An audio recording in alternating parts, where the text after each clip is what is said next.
So the economic functions of futures, there are three major economic functions. Economic functions like we often call it uses of function.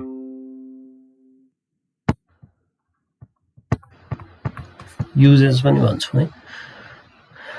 Three major economic functions of futures है.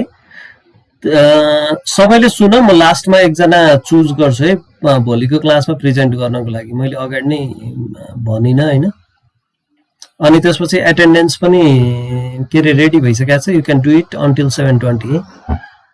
First one is price discovery है.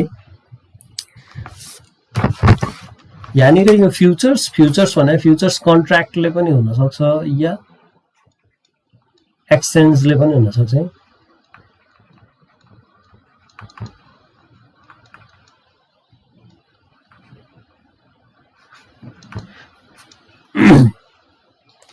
फर्स्टमा price discovery भनेर भन्छ है. Price discovery भनेको चाहिँ तिमीहरूले सबभन्दा सुनिरहेको कुरा हुन सक्छ, बुझिरहेको कुरा हुनुपर्छ हैन. प्राइस डिस्कभरी हामीले इक्विटी एक्सचेन्जमा म अगाडिको कुरा अलिकति जोडेर अनि त्यसपछि यसमा भन्छु है. इक्विटी एक्सचेन्जमा चाहिँ इक्विटीको बारेमा कुरा गर्दाखेरि पनि कुनै एउटा कम्पनीले आइपिओ इस्यु गर्यो हैन. अनि त्यसपछि त्यो शेयर आइपिओ इस्यु गरिसकेपछि त्यो शेयर लगेर इक्विटी एक्सचेन्जमा लगेर लिस्टिङ गरिदियो भने के हुन्छ.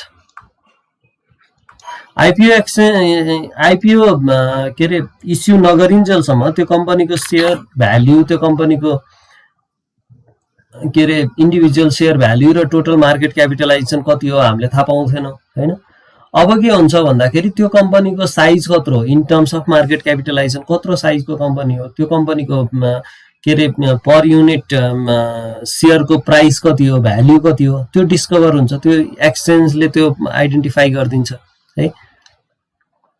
अनि त्यसपछि हामी त्यसलाई चाहिँ के रे एक्सचेन्जमा लगेर लिस्टेड गर्देको शेयरलाई ट्रेड गर्न मिल्छ. अनि ट्रेड गरिसकेपछि अब फ्युचर केही न्युजहरु आयो कम्पनीको बारेमा, राम्रो आयो भने हामी अलिकति बढी भ्याल्यु दिन्छौं, नराम्रो न्युज आयो भने हामी थोरै भ्याल्यु दिन्छौं हैन, प्राइस घट्छ हैन. सो फर्स्टमा चाहिँ के गर्छ भने आइपिओ लिस्ट गरिसकेपछि पनि कम्पनीले चाहिँ आइपिओ इस्यु गरेर लिस्ट गरिसकेपछि त्यो कम्पनीको शेयरको भ्याल्यु आइडेन्टिफाई गर्छ. भ्याल्यु कसरी आइडेन्टिफाई गर्छ भन्दा देयर आर के रे number of buyer and number of seller. Number of buyer and number of seller exist in the के रे मार्केट हैन, who are trading at the same time on opposite direction हो नि त हैन. बायरले लङ पोजिसन लिइराछ, सेलरले सर्ट पोजिसन लिइराछ. सो त्यस्तो खालको उसबाट बायर भनेको बायरले डिमान्ड क्रिएट गरिरहेछ, सेलरले चाहिँ के गरिरहेछ, सप्लाई क्रिएट गरिरहेछ. त्यो डिमान्ड एन्ड सप्लाईबाट चाहिँ हामी प्राइस डिस्कभरी गर्छौं है. आइपिओ को केसमा हामीले त्यो यो चाहिँ हामीले अघिल्लो सेमेस्टरमै पढेर आइसक्यौं. अब के रे डेरिभेटिभ्स मार्केटमा के गर्छ भन्दाखेरि फ्युचर्स एक्सचेन्जले चाहिँ प्राइस डिस्कभरी गर्दिन्छ. कसको त भन्दाखेरि कमोडिटीजहरुको है. मैले यहाँ तल लेखेँ कमोडिटीजहरुको जुन चीजहरु हामीले डेरिभेटिभ एक्सचेन्जमा ट्रेड हुन्छ भनेर भनेको थियौं हैन. अनि त्यसपछि फाइनान्शियल डेरिभेटिभ इन्स्ट्रुमेन्ट्सहरुको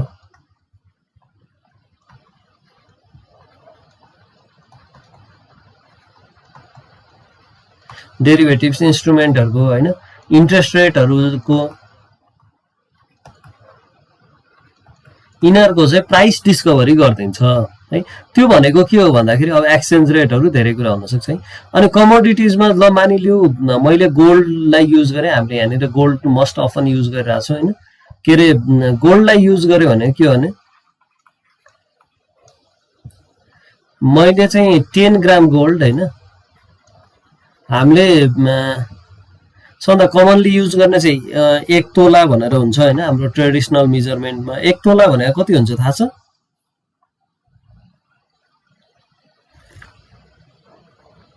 कसैलाई थाहा छ?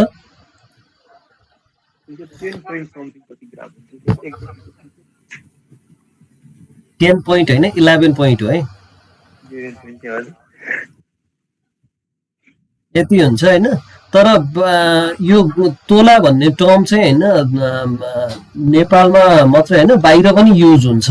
तर बाहिर दे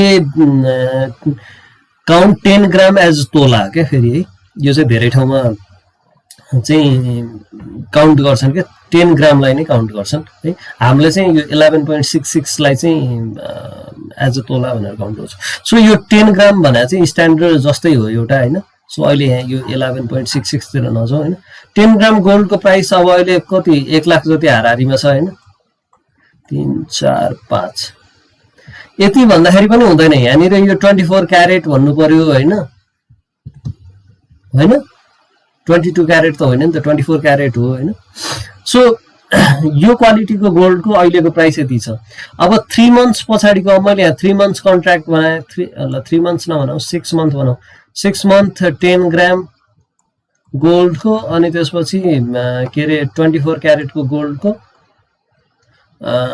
24 क्यारेटको गोल्डको चाहिँ कन्ट्र्याक्ट बनाए भने यसको चाहिँ 6 मन्थ पछाडीको पैसा कति हो भन्न खोज्या हो नि त्यो उसले त यो कन्ट्र्याक्टले त हैन सो यहाँनिर के हुन्छ एउटाले बाइ गर्न सक्छ यो कन्ट्र्याक्ट एउटाले सेल गर्न सक्छ हैन बाइ गर्नेले के भन्छ म 6 महिना पछाडी 10 ग्राम गोल्डलाई चाहिँ 24 क्यारेटको 10 ग्राम गोल्डलाई चाहिँ यति पैसा दिन रेडी छु अब यो भनेको त 1,05,000 हुन सक्छ हैन 1,05,000 मा बाइ गर्न रेडी छु भने सेलरले के भनेको छ म 6 महिना पछाडी 1,05,000 रुपैयाँमा चाहिँ सेल गर्न रेडी छु भने हैन कुरा बुझ्छ नि मार्केट बढ्दै गइराछ त्यो सेलरले चाहिँ बढ्छ भन्ने एक्सपेक्टेसन देखाछ भने त्यो हुन्छ मार्केट घट्दै गइराछ हैन फ्युचरमा चाहिँ अब गोल्डको चाहिँ के रे यो छैन गोल्डको काम छैन अब गोल्डको प्राइस घट्दै गइराछ भने सेलर कहिले काहीँ के हुन्छ भने म 6 महिना पछाडी 90,000 मै बेच्न रेडी छु भन्ने भनेर आउँछ किन भन्दाखेरि उसले चाहिँ के एजम्पसन गर्छ भने 6 महिना पछाडी गोल्डको एक्चुअल प्राइस चाहिँ 90,000 हैन 70,000 तिर पुगिसक्यो भने म चाहिँ 90,000 मा बेच्न रेडी छु भन्ने नि एग्रीमेन्ट गरिदिन्छ के अहिले 1 लाख छ तर 6 महिना पछाडी 90,000 मा बेच्न रेडी छु भनेर नै एग्रीमेन्ट गर्छ है एग्रीमेन्ट यस्तो खालको पनि हुन सक्छ सो यो चाहिँ के हो भने यो कन्ट्र्याक्ट हो यो कन्ट्र्याक्ट चाहिँ के थियो अगाडि फरवर्डमा चाहिँ बायर र सेलर बीच डाइरेक्टली आइरा थियो तर अहिले चाहिँ के भन्छ अब धेरै जना बायर र धेरै जना सेलर बीच चाहिँ फ्युचर्स एक्सचेन्जमा चाहिँ यो कन्ट्र्याक्ट ट्रेड हुन थालिरहेछ कन्ट्र्याक्ट अब तिमीले चाहिँ के भने मैले एकदम सजिलोसँग बुझाउन थाले इक्विटी एक्सचेन्ज तिर जान्छु हैन अब एबीसी भन्ने कम्पनीको चाहिँ एबीसी भन्ने कम्पनीको लास्ट ट्रान्ज्याक्सन प्राइस 500 रुपैयाँ छ अब नयाँ बायर आयो नयाँ बायरले चाहिँ के भनिरहेछ म 495 मा मात्रै के रे बाइ गर्न रेडी छु भन्छ अनि सेलर आयो सेलरले चाहिँ 502 रुपैयाँ मा मात्रै म सेल गर्न रेडी छु भन्छ हैन यो त लास्ट कन्ट्र्याक्ट लास्ट ट्रेडिङमा चाहिँ बायर र सेलरको प्राइस यहाँनिर मिट भयो अब यस्तो भइराछ अब यहाँनिर बार्गेन गर्छ है सेलरले चाहिँ अब इन्फ्लुएन्स गर्न सक्छ कि बायरले इन्फ्लुएन्स गर्न सक्छ सेलरले 502 तिर चाहिँ तान्न सक्छ कि बायरले चाहिँ 495 तिर तान्न सक्छ बायर भनेको जहिले पनि सस्तोमा किन्ने हुन्छ सेलर भने जहिले पनि महँगोमा बेच्ने हुन्छ अब सो दे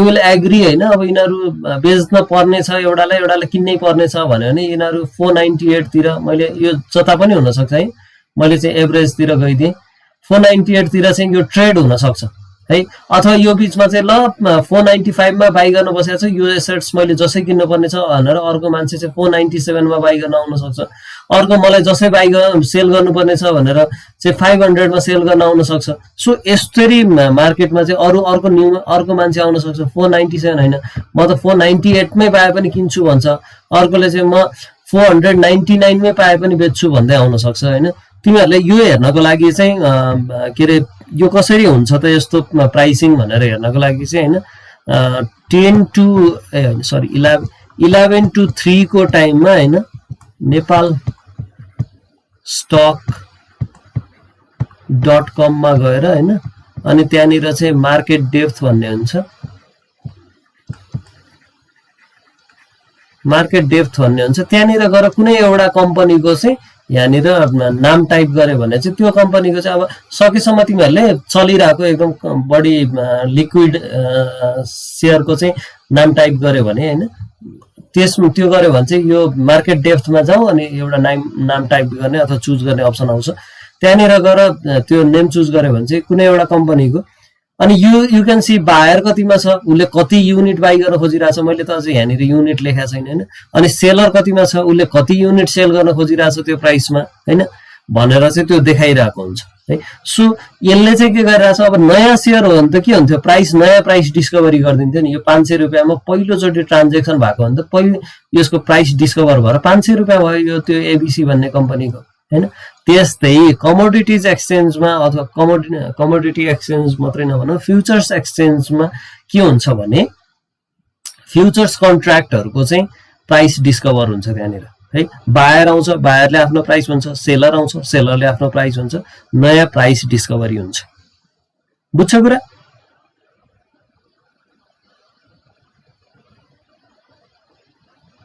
बुझ्छ कि बुझ्दैन कि सुनेर मात्रै बसिरहेछ? सन्जु बोहरा,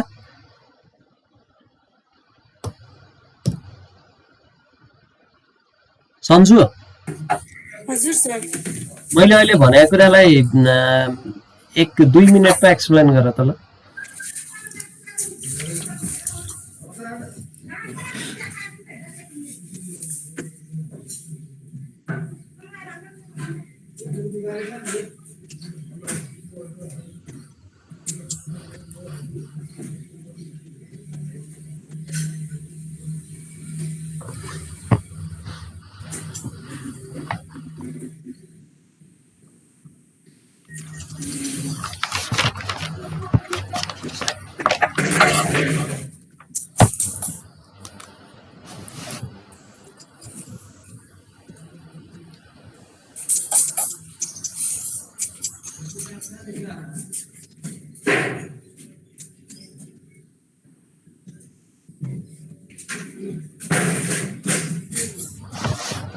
सन्जु हजुर सर, मैले के भनेको थिएँ, यो फ्युचरको इकोनोमिक फङ्सन चाहिँ प्राइस डिस्कभरी अनि ट्रान्सफर अफ रिस्क अनि लिक्विडिटी थ्रु स्पेकुलेसन हुन्छ होइन सर? प्राइस डिस्कभरी मात्रै भने मैले। अनि प्राइस डिस्कभरीमा चाहिँ यो हाम्रो यो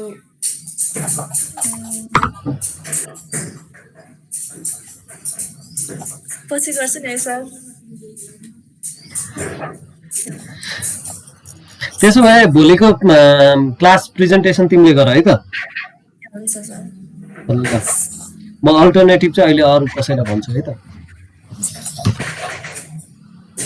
so let's move to next one है, ट्रान्सफर अफ रिस्क छ। यु क्यान अनम्युट है। ट्रान्सफर अफ रिस्क छ दोस्रो चाहिँ। ट्रान्सफर अफ रिस्क भनिसके पछाडि रिस्क चाहिँ एउटाबाट अर्कोमा ट्रान्सफर हुन्छ भन्छ। कसरी ट्रान्सफर हुन्छ होला भन्ने कुरा।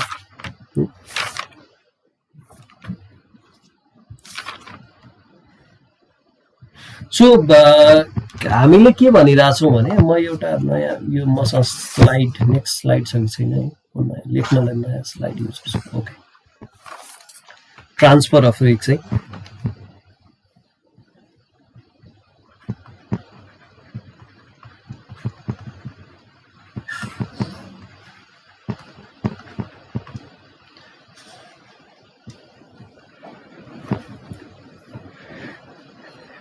यहाँनिर कस्तो हुन्छ भने बायर अनि सेलर बीचको एक्सचेन्ज छ हैन, तर मैले यहाँ एक्सचेन्जको पार्ट चाहिँ देखाइरहेको छैन है। एक्सचेन्जले मिडिएटर मात्रै रोल प्ले गर्दिने हो, त्यही भएर देखाइरहेको छैन है। अब बायरले कस्तो एक्सपेक्टेसनमा, यो कुराहरू चाहिँ त्यो अब मैले धेरै भनिरहेको छु हैन, त्यो भएर तिमीहरूले बुझ्न पनि सक्छ। बायरले कस्तो एक्सपेक्टेसनमा कन्ट्र्याक्ट बाई गर्छ, प्राइस राइज हुन्छ भन्ने एक्सपेक्टेसनमा गर्छ।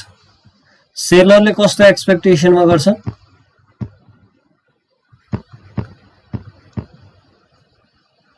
प्राइस घट्छ भन्ने एक्सपेक्टेसनमा गर्छ हैन। सो एउटै कन्ट्र्याक्टको दुईजनाले के अरे एउटै कन्ट्र्याक्ट एक्जिक्युट हुँदाखेरि दुईटा काउन्टर पार्टी हुने रहेछ। दुईटाले अपोजिट डिरेक्सनमा त्यो चाहिँ के अरे ट्रेड गरिरहेको हुन्छ है। दुवैजना करेक्ट हुन सक्ने त हुने कुरै भएन हैन। एउटा त्यो दुईजना मध्ये एकजना करेक्ट हुन्छ हैन। सो के हुन्छ भने बायरको एक्सपेक्टेसन प्राइस राइज हो हैन, भनेको उसले चाहिँ प्राइस राइजको एगेन्स्टमा चाहिँ अब यो प्राइस राइज हुन सक्छ त्यही भएर मैले अहिले नै ट्रेड गर्नुपर्छ भनेर भन्छ हैन।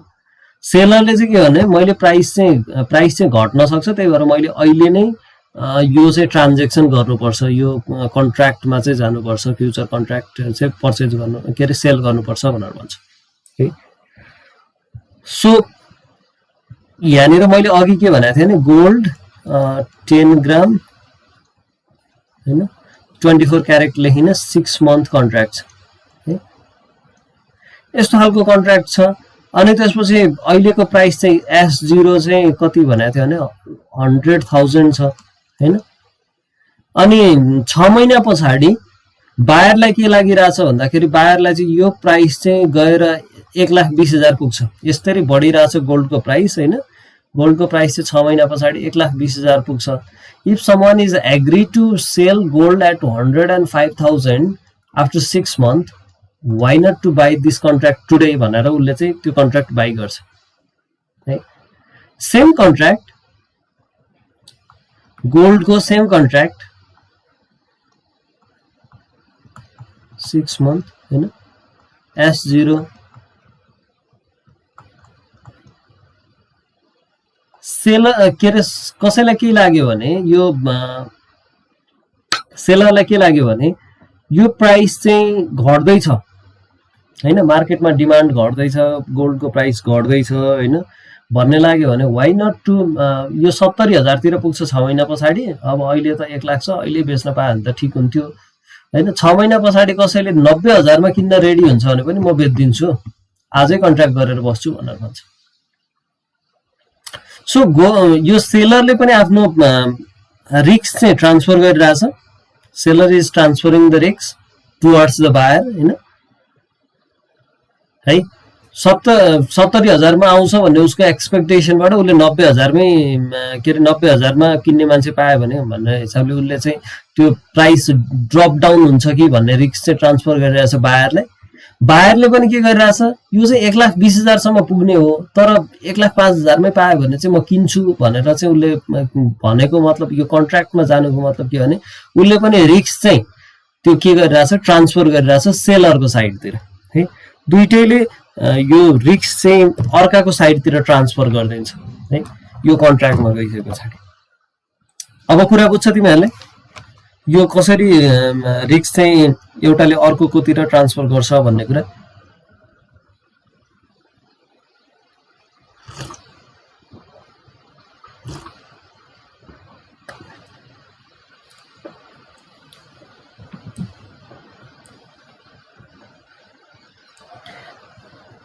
यो प्राइस जतिसुकै पुगोस् हैन। अब यो बायर के भयो यहाँनिर हेर है, अब बायर के भयो 6 महिना पछाडिको हामीले S0 भन्यो, 6 महिना पछाडिको सिचुएसन। अब एउटा तिमीहरूलाई के गरौँ भने यो पनि 90,000 नगरौँ, यसलाई पनि 1,05,000 नै गरौँ है,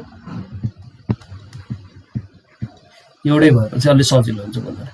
अब टी के अरे S0 त यति थियो, अब 6 महिना पछाडिको हैन 6 मन्थ पछाडिको S0 चाहिँ के भइदियो भने दुईटा कन्डिसन भन्छु। एउटा चाहिँ 1,05,000 बाट 1,05,000 होइन कि 1,20,000 पुग्यो है।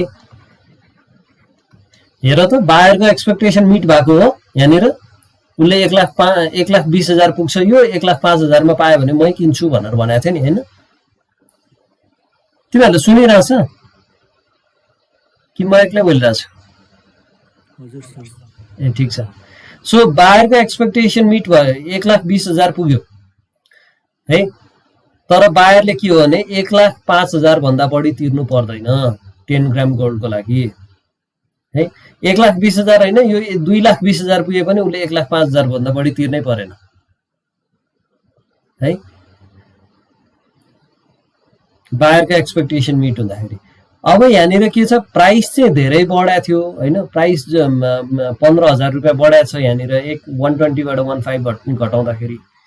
तर पनि उसले चाहिँ त्यो प्राइसहरु जति प्राइस राइज भयो नि त्यो राइज भएको प्राइस चाहिँ पे गर्नु परेन, त्यो रिस्क चाहिँ उसले के गर्दियो, ट्रान्सफर गर्दियो कसलाई, सेलरलाई है। उसले रिस्क आफूले लिन चाहेन, बढेको प्राइस तिर्नै परेन है, त्यत्रो बढेको प्राइस थियो तिर्नै परेन, त्यो रिस्क ट्रान्सफर गरिदियो है। अब यहाँनिर यो कन्डिसनमा बायरको एक्सपेक्टेसन मिट भएको थियो, त्यो भयो है। अब सेलरको पार्टबाट हेर, सेलरले के गरेको हुन्छ, यहाँनिर सर्ट पोजिसन लिएको हुन्छ हैन, प्राइस घट्छ भन्ने सर्ट पोजिसन लिएको हुन्छ हैन, भएपछि 100K। अब यो प्राइस चाहिँ के भयो भने S0 चाहिँ मैले यहाँ S0 भनेको छैन, 1,05,000 को कन्ट्र्याक्ट मात्र भनेको छु। S0 चाहिँ 6 महिना पछाडि गोल्डको प्राइस त बढ्न पनि सक्छ घट्न पनि सक्छ, घटेर 90,000 पुग्यो हेर है, बुझ्छ कुरा। S0 त अब यो जति पनि हुन सक्छ, बढ्न पनि सक्थ्यो घट्न पनि सक्थ्यो हैन, गोल्डको स्पट प्राइस हो हैन, गोल्डको प्राइस आजै 3,000 रुपैयाँ घट्यो भनेर न्युज आउँछ हैन। सो गोल्डको प्राइस घट्यो 6 महिना पछाडि, थाहा थिएन यहाँ 6 महिना अगाडि 1 लाख हुँदाखेरि कति हुन्छ भन्ने थाहा थिएन, 1,05,000 को कन्ट्र्याक्टमा चाहिँ इन्ट्री गरेको, गोल्डको प्राइस 6 महिना पछाडि 90,000 पुग्यो। यो सेलर हो है, यो सेलर हो, त्यो कन्ट्र्याक्टको सेलर हो अथवा सर्ट पोजिसन लिएको मान्छे हो। यसको एक्सपेक्टेसन भनेको प्राइस ड्रप हुन्छ भन्ने हो। प्राइस 1 लाखबाट ड्रप भएर 90,000 मा आइपुग्यो, उसको एक्सपेक्टेसन पनि मिट भयो है। उसको एक्सपेक्टेसन मिट भयो भनिसके पछाडि के हुन्छ भने उसले प्राइस घटेर, अब सेलर भनेको त कस्तो भने, सेलर भनेको त गुड्स अथवा कमोडिटीज होल्ड गरेको मान्छे हो है। कमोडिटीज होल्ड गरेको मान्छेले त के हुन्थ्यो भने यो कन्ट्र्याक्टमा जान्थेन भने उसले त 90,000 मा यो सामान बेच्नु पर्थ्यो 6 महिना पछाडि, या घटेर 70,000 50,000 भएको भए पनि 50,000 मा बेच्नु पर्थ्यो यो सामान हेर है। तर उसले यो कन्ट्र्याक्ट गरिसकेको छ 6 महिना अगाडि नै, 6 महिना अगाडि नै यो कन्ट्र्याक्ट गरिसकेको कारणले यो 1,05,000 रुपैयाँमा चाहिँ यो के रे बायर चाहिँ यो कन्ट्र्याक्ट बाई गर्नलाई अब्लिगेसन, बायरले यो कन्ट्र्याक्ट बाई गर्नै पर्छ है। यहाँनिर बायर र सेलर भनेको अब यो दुईटैमा यो फ्युचर्स भएको र काउन्टर पार्टी चाहिँ एक्सचेन्ज हो हैन, एक्सचेन्जले बाई गर्नै पर्छ है। त्यो के रे बायर अनि यहाँनिर चाहिँ यसको पनि काउन्टर पार्टी एक्सचेन्ज हो, एक्सचेन्जले बाई गर्नै के सेल गर्नै पर्छ।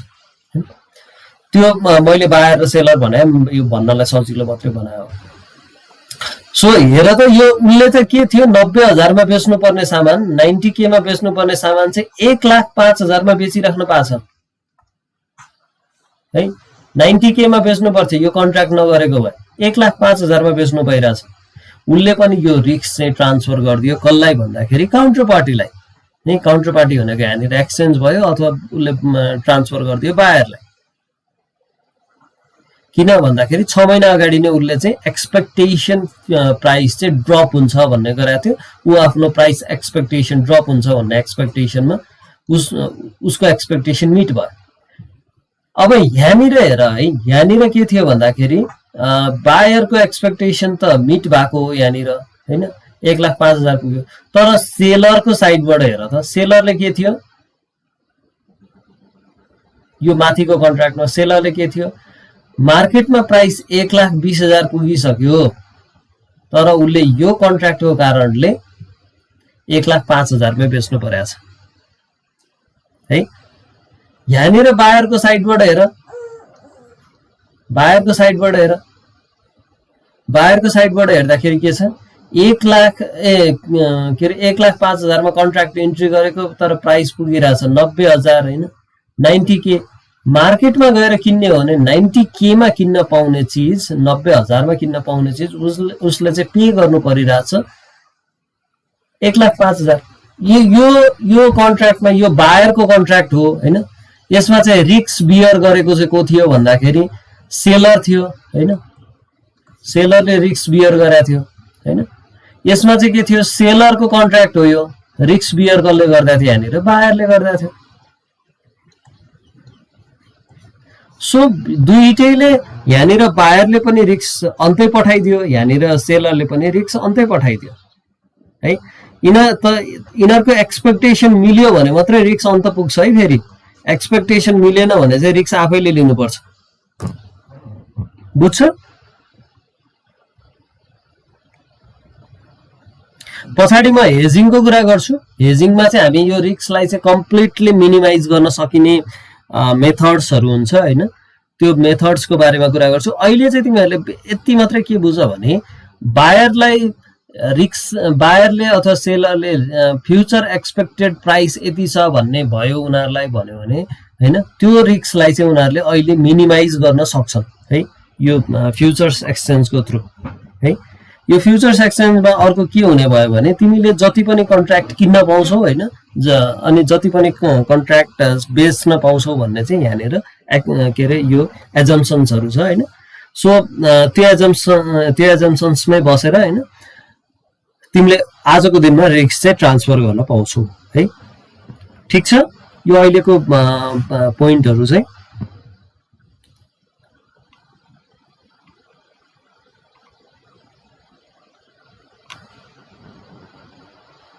दिपन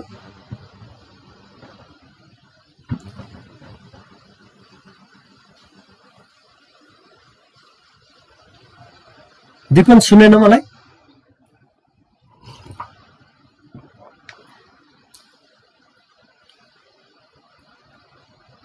इन्दु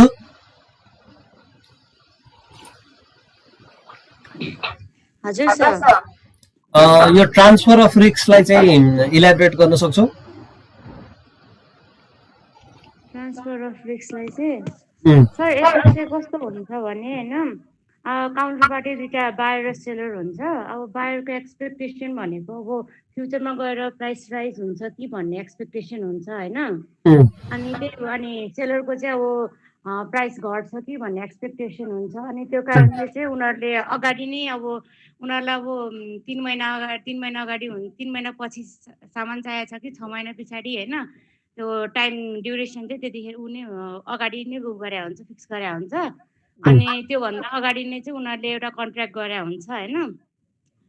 अब त्यो कन्ट्र्याक्टमा चाहिँ अब बायरले चाहिँ अब पछि गएर प्राइस अब सपोज अब अहिलेको प्राइस अब 1 लाख छ भने होइन, पछि गएर चाहिँ प्राइस 1 लाख अब 1,20,000 1,30,000सम्म पुग्न सक्छ कि भन्ने उसको एक्सपेक्टेसनले गरेर चाहिँ उसले अब 1,10,000मा के अरे कन्ट्र्याक्ट गर्यो होइन। त्यो कुरा चाहिँ अब सेलरले पनि अब पछि गएर अब 1 लाखभन्दा घट्छ कि भन्ने एक्सपेक्टेसन छ भने चाहिँ उसले नि अब होइन अब 1,10,000मै कन्ट्र्याक्ट अब दुवैजनाको प्राइस मिल्यो भने चाहिँ त्यतिमा कन्ट्र्याक्ट गर्छ होइन। अनि त्यो गरेर चाहिँ अब पछि गएर अब प्राइस सपोज अब त्यो म्याचुरिटी पिरियडमा चाहिँ गएर स्पोर्ट प्राइस चाहिँ अब त्यहाँनिर गएर अब बढ्यो, सपोज अब बढ्यो भनौँ न, 1,10,000मा कन्ट्र्याक्ट गरेको थियो।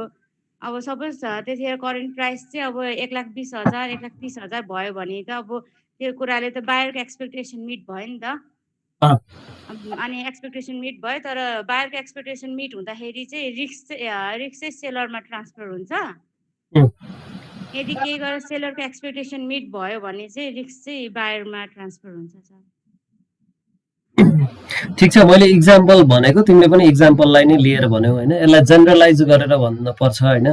बायरले लङ पोजिसन लिइरहेछ, लङ पोजिसनको एक्सपेक्टेसनमा चाहिँ के अरे उसको यदि एक्सपेक्टेसन मिट भयो भने चाहिँ रिस्क चाहिँ सेलरमा ट्रान्सफर गरेर हुन्छ, अथवा सेलरले चाहिँ सर्ट पोजिसन लिइरहेको कन्डिसनमा एक्सपेक्टेसन मिट भयो भने चाहिँ त्यो रिस्क चाहिँ बायरमा ट्रान्सफर गरिरहेको हुन्छ भनेर जेनरलाइज गरेर अब त्यो पैसा 1 लाख यताउता भनेर भनिराख्नु परेन होइन, सबैमा मिल्ने फिट हुने टाइपको चाहिँ कुरा भन्नु पर्यो। तिमीले भनेको कुरा चाहिँ ठिकै छ है त Indu? So next one is liquidity through speculation है।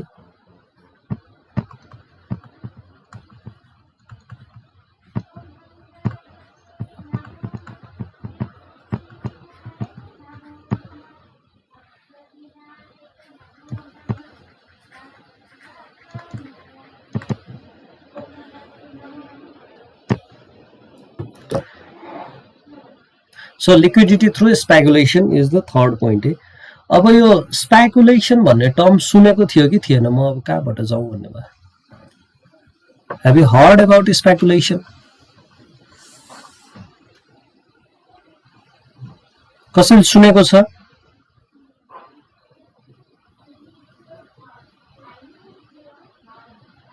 तिमीहरू 30 जना रहेछ आज है क्लासमा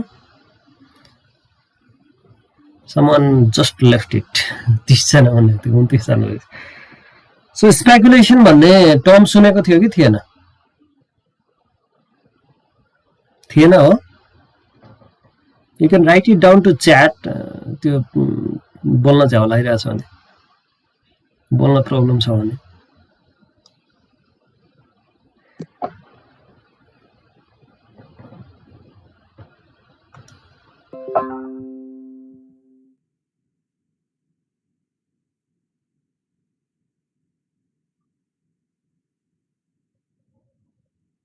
स्पेकुलेसन भनेको चाहिँ त्यस्तो एक्टिभिटी हो हैन त्यो चाहिँ फ्रिक्वेन्ट एकदम फ्रिक्वेन्टली ट्रेडिङ गर्ने एक्टिभिटीलाई चाहिँ स्पेकुलेसन भन्छ हैन जसले चाहिँ we usually target for a short movement in a price हैन and try to benefit from that very short movement हैन in the price है त्यो यता स्टक मार्केटमा पनि स्पेकुलेसन हुन्छ अनि यो उसमा पनि लिक्विडिटी के रे डेरिभेटिभ मार्केटमा पनि स्पेकुलेसन हुन्छ है उनीहरुले चाहिँ त्यो कुनै पनि एसेट्सहरुमा सर्ट मुभमेन्ट छ त्यो सर्ट मुभमेन्ट भनेको it can either go up or it can either go down हैन त्यो सर्ट मुभमेन्ट छ भने त्यो एभ्री सर्ट मुभमेन्टबाट चाहिँ बेनिफिट लिन खोजिरहेको हुन्छन् है प्राइस अब यहाँनिर के रे मैले एबीसी भन्ने कम्पनीको शेयर भने तिमीहरुलाई इक्विटीबाटै बुझाउन धेरै सजिलो हुन्छ यो एबीसी भन्ने कम्पनीको 500 रुपैयाँ शेयर प्राइस छ अब यो सर्ट मुभमेन्टमा चाहिँ प्राइस एक्सपेक्टेसन चाहिँ आज यो 510 रुपैयाँसम्म पुग्छ भन्ने लाग्यो भने they will try to buy at 500 and try to sell at 510 यो 10 रुपैयाँबाट उनीहरुले बेनिफिट लिन खोजिहाल्छ जनरली के रे इन्भेस्टर्सहरुलाई दुईटा टाइप्सको इन्भेस्टर भनेर भन्छ हैन एउटा चाहिँ स्पेकुलेटर भन्छ हैन स्पेकुलेसन एक्टिभिटीजमा लाग्नेलाई स्पेकुलेटर भन्छ अर्को चाहिँ लङ टर्म ट्रेडर भन्छ हैन स्पेकुलेटरहरुले चाहिँ सानो सानो मुभमेन्टहरुलाई चाहिँ क्याच गर्न खोजिरहेको हुन्छ लङ टर्म इन्भेस्टरहरुले चाहिँ they will not see those short movements हैन अनि त्यसपछि they will only look for long term investment हैन त्यो भनेको चाहिँ आज इन्भेस्ट गरेछ 2-4 वर्ष पछाडी डिभिडेन्ड खाने 2-4 वर्ष पछाडी त्यो शेयर होल्ड गरेर आज किनेको कुरा बिर्सिदिने जस्तो हो के लङ टर्म इन्भेस्टमेन्ट भनेको दुईटा टाइप अफ इन्भेस्टर हुन्छ भनेर भन्छ है अब थर्ड के रे यसको चाहिँ फ्युचर्सको चाहिँ इकोनोमिक फंक्सन भनेको यो लिक्विडिटी चाहिँ प्रोवाइड गर्छ स्पेकुलेसनबाट भनेर भनेको छ है स्पेकुलेसन एक्टिभिटीज भनेको चाहिँ I thought I had made it clear हैन सो यो स्पेकुलेसन अब कस्तो भने तिमीहरुलाई के भनौं म गोल्ड भनिरहेको छ गोल्ड भनेको एकदम लिक्विड एसेट्स भयो म तिमीहरुलाई अलि इलिक्विड कमोडिटीज भन्छु कफी भन्छु कफी बिन भन्छु है कफी बिन कस्तो हुन्छ भने कफी बिन चाहिँ धेरै फ्रिक्वेन्टली ट्रेड नहुन सक्छ हैन अनि उहरु यसमा इन्ट्रेस्टेड नहुन सक्छन् हैन अब त्यो के रे ट्रेडरहरु अनि कस्तो भयो भने मलाई कफी बिन चाहिन्छ भने मात्र मैले ट्रेड गर्ने भएन नत्र नर्मली मलाई कफी बिन चाहिदैन फ्युचरमा मलाई कफी बिन चाहिदैन कफी बिनको प्राइस राइजबाट मलाई केही पनि फरक पर्दैन या प्राइस डिक्लाइनबाट मलाई केही पनि फरक पर्दैन भन्ने भयो भने मैले यो कफी बिनको कन्ट्र्याक्ट चाहिँ गर्दै नगर्ने भए है त्यो कारणले गर्दाखेरि अब स्पेकुलेटर आउँछ यहाँनिर है यो स्पेकुलेटरले चाहिँ के छ भने मैले प्रॉफिट पाउन सक्छु कफी बिनको चाहिँ फ्युचरमा चाहिँ अब डाक्टरहरुले चाहिँ ल मानिलियो अहिले यतिखेर है के रे कोभिडको चाहिँ अब कफी मज्जाले कफी खायो भने चाहिँ कोभिडको औषधि हुने रहेछ भनेर डाक्टरहरुले भन्दै भने कफीको चाहिँ प्राइस के हुन्छ फ्युचर प्राइस त राइज हुन सक्छ हैन त्यस्तै केही इन्सिडेन्ट आइदियो फ्युचर प्राइस राइज हुन सक्ने देखियो भने मलाई कफी बिन चाहिँदैन हेर तर मैले कफी बिनको चाहिँ फ्युचर प्राइस चाहिँ राइज हुन सक्ने सिचुएसन देखिरहेको छु भने मैले कफी बिनको कन्ट्र्याक्ट चाहिँ बाइ गरिदिन्छु बुझ्छौ कुरा मलाई चाहिँदैन कफी बिन फ्युचरमा हैन कफी बिनको के रे फिजिकल कमोडिटी चाहिँ चाहिँदैन तर मलाई चाहिँ के लाग्छ भने के थाहा छ भने अथवा के मेरो एक्सपेक्टेसन छ भने कफी बिनको प्राइस चाहिँ अब फ्युचरमा चाहिँ अब डाक्टरहरुले यसरी भनिरहेछ कफी बिन चाहिँ खानुपर्छ यसले चाहिँ मतलब कफी खानुपर्छ कफी खाने भन्ने चाहिँ कफी बिनको प्राइस बढ्ने भइहाल्यो। कोभिडको यसले औषधि नै काम गर्छ भन्ने डक्टरहरूले भनिरहेछ भने यसको प्राइस त अब बढ्छ अभियसली। यो बढ्छ भन्ने छ भने यो बढ्ने प्राइसबाट चाहिँ मैले बेनिफिट लिनुपर्छ भनेर हैन मैले चाहिँ यो कन्ट्र्याक्ट चाहिँ बाइ गर्छु है। अब मैले के अरे 1 मन्थ नै भनौँ न 1 महिना पछाडिको कफी बिनको हैन कफी बिन अनि त्यसपछि अब यसको के हुन्छ 1 क्विन्टल हुन सक्छ हैन 1 क्विन्टल कफीको प्राइस अब कति होला मलाई थाहा नै छैन ₹50,000 भनेर मैले यसरी बाइ गरिदिन सक्छु। बुझ्छ कुरा। अब यो कफीको डिमान्ड बढ्दै गयो अनि त्यसपछि आजको 3 दिन पछाडि नै कफी बिनको चाहिँ यही कन्ट्र्याक्ट चाहिँ कफी बिन हैन यो त एक्सचेन्जमा ट्रेड हुने हो हैन। एक्सचेन्जमा ट्रेड हुने कुराको त कन्टिन्युअसली प्राइस चेन्ज भइरहन्छ। ₹55,000 पुग्यो 3 दिन पछाडि नै मैले यो कन्ट्र्याक्ट सेल गरिदिन्छु। यो फ्युचर्स कन्ट्र्याक्ट हो। युनिल्याटरली मलाई बिचैमा छोडेर जान मन लाग्यो भने मैले छोडेर जान पाउँछु है। मैले फिजिकल डेलिभरीसम्म कुरिराख्नु पर्दैन। बुझ्छ कुरा। So I have the opportunity to get profit from my speculative activities. मैले चाहिँ स्पेकुलेसन मात्रै गरे प्राइस बढ्छ भने चाहिँ मैले त्यसबाट फाइदा मात्रै लिन खोजे है। सो यो एक्टिभिटिजले चाहिँ के हो भने यो खास स्पेकुलेसन एकदम high level of speculation equity मार्केटमा चाहिँ इज नट गुड भनेर लेखिरहेको हुन्छ क्या। स्पेकुलेसन धेरै भयो भने प्राइस बढिरहेको हुन्छ बबल क्रिएट भइरहेको हुन्छ स्पेकुलेसन इज नट गुड भनेर त्यस्तो टाइपले लेखिरहेको हुन्छ हैन धेरै ठाउँमा। तर स्पेकुलेसन नराम्रो पार्टबाट हेरिन्छ धेरै ठाउँमा। हेर्दै पनि यसको बेनिफिट राम्रो कुरा भनेको चाहिँ के हो भने यसले चाहिँ लिक्विडिटी क्रिएट गर्यो। हेर त यहाँनिर एकजना बायर क्रिएट गर्यो यहाँनिर हैन अनि यहाँनिर 3 दिन पछाडि नै एकजना सेलर क्रिएट गरिदियो है। यसले बायर पनि क्रिएट गरिदिरहेको हुन्छ फ्रिक्वेन्टली बायर पनि क्रिएट गरिदिरहेको हुन्छ फ्रिक्वेन्टली सेलर पनि क्रिएट गरिदिरहेको हुन्छ। बायर र सेलर फ्रिक्वेन्टली क्रिएट गर्नु भनेको लिक्विडिटी बढाइदिनु हो। लिक्विडिटी भने के हो भन्ने कुरा त अब म यहाँ भन्दैन है। अघिल्लो सेमेस्टरसम्म यो पढेर आउने कुरा हो हैन पानीको बोतल चाहिँ हैन है। सो यो के अरे फ्युचर्सले चाहिँ के गर्छ भन्दाखेरि स्पेकुलेटरहरूलाई चाहिँ स्पेस दिन्छ हैन। स्पेकुलेटरहरूलाई चाहिँ स्पेस दिन्छ। त्यो स्पेकुलेटरहरूले चाहिँ स्पेकुलेसन एक्टिभिटिज गर्छन्। त्यो स्पेकुलेटिभ एक्टिभिटिजले चाहिँ के हुन्छ भन्दाखेरि स्पेकुलेटिभ एक्टिभिटिजले चाहिँ मार्केटमा लिक्विडिटी बढाइदिन्छ है। तिमीहरूले स्पेकुलेटर भनिसके पछाडि स्पेकुलेटरको नेचर चाहिँ कस्तो हुन्छ भने दे टेक हायर रिस्क है। They take high risk. अब यो पोइन्ट हेर त यो पोइन्ट हेरेर अघिको पोइन्ट 2 नम्बर पोइन्ट पनि सम्झ। 2 नम्बर पोइन्टमा के थियो ट्रान्सफर अफ रिस्क हो। यहाँले के भनेको छ टेक हाई रिस्क भनेर भनेको छ है। अब यो सानो प्राइस आज ₹5 बढ्छ भन्नेबाट चाहिँ मैले चाहिँ ₹5 बढेर एउटा कन्ट्र्याक्ट किनेर ₹5 बढेर मैले खासै फाइदा त कमाउँदिन। अब ₹5बाट त्यही कन्ट्र्याक्ट 1000 वटा किन्नु पर्यो ₹5000 कम्तीमा फाइदा उनलाई हैन। अनि त्यसपछि थोरै मुभमेन्टमा थोरै फाइदा छ भने त कन्ट्र्याक्ट धेरै लिनु पर्यो नि त। नम्बर अफ कन्ट्र्याक्ट मल्टिप्लाई गर्ने कन्ट्र्याक्ट त धेरै लिनु पर्यो। अनि त्यसपछि धेरै कन्ट्र्याक्ट लिँदाखेरि के हुन्छ भने मैले चाहिँ रिस्क धेरै बहन गरिरहेको छु भनेको मैले धेरै रिस्क लिइरहेको छु हैन। अगाडिको पोइन्टमा के थियो ट्रान्सफर अफ रिस्क थियो। त्यो अगाडि कसैले कोही बायरले या सेलरले रिस्क ट्रान्सफर गर्न खोजिरहेछ भने चाहिँ खोजिरहेको थियो। यहाँनिर रिस्क लिने मान्छे पनि भेटियो। हेर त स्पेकुलेटर भने त रिस्क लिने मान्छे रहेछ। थोरै प्राइस मुभमेन्टमा उनीहरूले बेनिफिट खोजिरहेको हुन्छ हैन। अनि त्यसपछि त्यो रिस्क चाहिँ उनीहरूले लिनको लागि रेडी भइदिरहेको हुन्छ है। अब यहाँ स्पेकुलेटरको भन्दाखेरि मैले छुटाउन नहुने कुरा के छ भने मार्केटमा there are 3 types of speculators है। स्पेकुलेटर्सको टाइप्स तिमीहरूलाई चाहिन सक्छ। फर्स्टमा वी कॉल्ड इट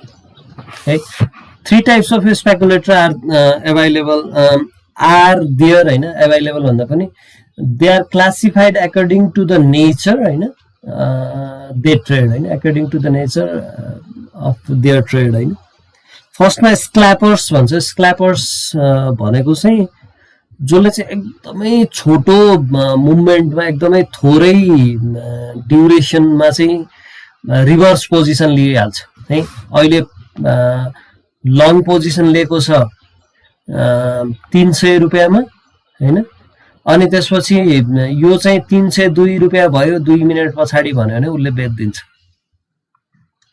है सर्ट पोजिसन लिइदिन्छ यहाँनिर हैन यिनीहरूले चाहिँ एकदमै धेरै ट्रेड गर्छ एउटा एक दिनमै धेरैचोटि ट्रेड गर्छ तर एकदमै थोरै ग्याप थोरै यो उसमा चाहिँ थोरै आफ्नो प्राइस मुभमेन्टमै हैन यिनीहरूले ट्रेड गर्छ अप हुन सक्छ लङ पोजिसन थियो सर्ट पोजिसन लियो 405 रुपैयाँमा हैन अनि त्यसपछि यसलाई रिभर्स पोजिसन लिइदिन्छ 400 रुपैयाँ उनीहरुको प्राइस एक्सपेक्टेसन मिट भयो हैन त्यो चाहिँ गर्दिहाल्छ बुझ्छ है स्क्ल्यापर्स भनेको scalpers hold their position for very short time ranging from few second to few minutes भनेर भन्छ है डेफिनेसनमा however they trade for many times throughout the day they close their position immediately close their position भनेको पहिला long position लिइरा थियो अनि ठ्याक्कै त्यही contract नै सर्ट पोजिसन लिइरा छ भने त्यसलाई चाहिँ क्लोज गरेको भन्छ है यो किन क्लोज गरेको किन उ भने यो सबै हामीले फ्युचर्स त एक्सचेन्ज यो फ्युचर्स त एक्सचेन्जसँग ट्रेड गरिरा हुन्छौं हैन यहाँनेर एक्सचेन्ज हुन्छ अनि मैले चाहिँ अब 10 ग्राम गोल्ड 10 ग्राम गोल्ड हैन अनि के रे 6 मन्थ गोल्ड 10 ग्राम गोल्ड चाहिँ अहिले चाहिँ बाइ गरिरा छु एक्सचेन्जसँग अनि एक्सचेन्ज मैले नै 10 ग्राम गोल्ड अब 1 मिनेट पछाडी 6 मन्थ गोल्ड चाहिँ एक्सचेन्जसँग सेल गरिरा छु भने एक्सचेन्जले त मसँग नेट पोजिसन के छ भनेर हेर्छ यसलाई चाहिँ 10 ग्राम गोल्ड दिन पर्ने रहेछ यो 10 ग्राम गोल्ड लिन पर्ने रहेछ भनेपछि नि यसले त मेरो दुईटा रिभर्स पोजिसन दिएपछि पोजिसन क्लोज्ड भनेर भन्दिन्छ है यो भने चाहिँ किन यसरी वर्कआउट गर्न मिल्छ भनेको चाहिँ एउटा पोजिसन तिमीले कोही मान्छेलाई चाहिँ 10,000 रुपैयाँ चाहिँ सापट दियौ हैन अनि त्यो 10,000 रुपैयाँ सापट चाहिँ के रे मा चाहिँ 10% इन्ट्रेस्ट लाग्छ भनेर भनेको थियो अनि फेरि 5 दिन पछाडी चाहिँ उसँग 10,000 रुपैयाँ सापट लियो अनि त्यसपछि त्यसमा पनि 10% इन्ट्रेस्ट लाग्छ भनेर भन्यो उले भन्यो भने तिम्रो उसँग नेट पोजिसन त 0 हुन्छ नि हैन त्यस्तै हो यो एक्सचेन्जले पनि के भन्छ भने तिमीसँगको नेट पोजिसन चाहिँ 0 छ भनेर भन्छ है नेट पोजिसनको बाट हेर्छ हैन नेट पोजिसन 0 छ भन्छ एप पोजिसन अनि त्यसै यो उ चाहिँ ट्रेड क्लोज भयो भनेर भन्छ ओहो 7:35 पो भइसक्यो रहेछ है मैले त टाइमै नोटिस नगरेर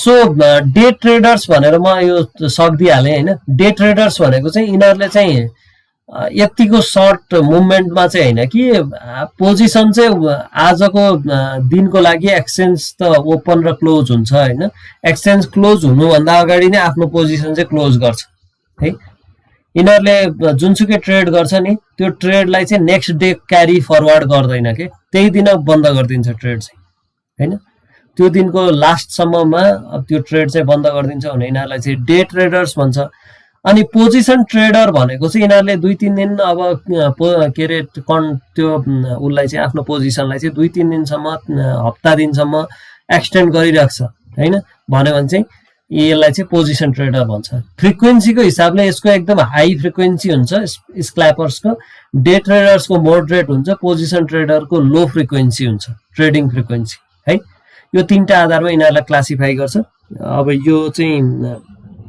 सिद्धियो मेजोरिटी अफ स्पेकुलेटर्स भनेको चाहिँ आइदर तिनीहरु स्क्ल्यापर्स हुन्छ या डे ट्रेडर्स हुन्छ यो पोजिसन ट्रेडरहरु चाहिँ कमै भेटिन्छ है किन भन्दाखेरि उनीहरुलाई त थोरै प्राइस मुभमेन्टबाट फाइदा गरिहाल्ने फाइदा लिइहाल्ने बचिहाल्ने भन्ने जस्तो हुन्छ हैन अनि त्यो पोजिसन ट्रेडरमा चाहिँ उनीहरु कमै जान्छ है so that's all for today's class है so tomorrow will continue from here हैन अनि भोलि चाहिँ